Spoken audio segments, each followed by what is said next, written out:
01797 I'm in the medical tent on the east side. We're making tourniquets out of blankets, but I'm running out of blankets here.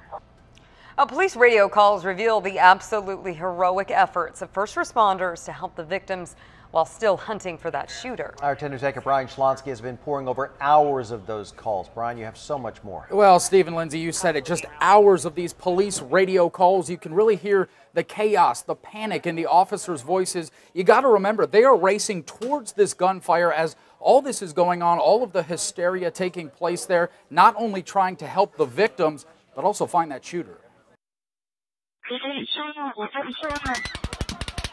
Panic, confusion, utter horror. He's coming from upstairs in the Mandalay Bay.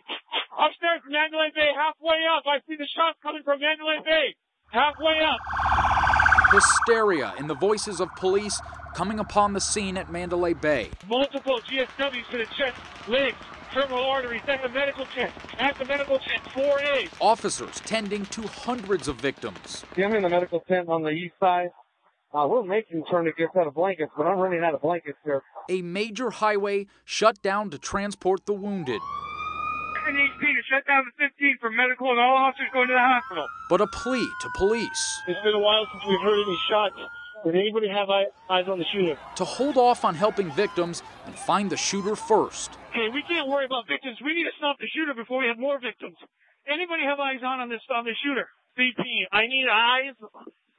Somebody in the CP, can you tell me where it's coming from? Officers so panicked at one point, they're told to calm down. Hey, officers, please stay calm. Just relax. We're trying to get this set up.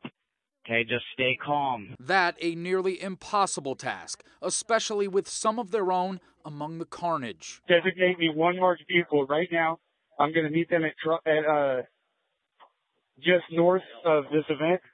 I got an officer with a gunshot wound to the neck.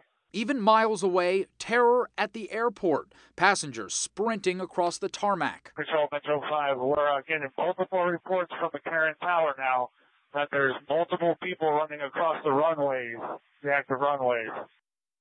So you hear some of the confusion there in officers' voices. I want to show you something here. As we've been going through this, these are some of the moments we weren't able to fit in there, but some of the moments when police got into the room. You see here, they're trying to pinpoint exactly where the shooter was. They're on different floors. They're getting different reports from people. At one point, they say he's one floor up. They're trying to figure out where he was. The SWAT team finally making it up there to the 32nd floor, blasting their way inside, and of course, finding that one suspect deceased. We'll have much more on what police did when they finally got inside that room. That'll be coming up on later editions of 10 News. For now, back to you guys.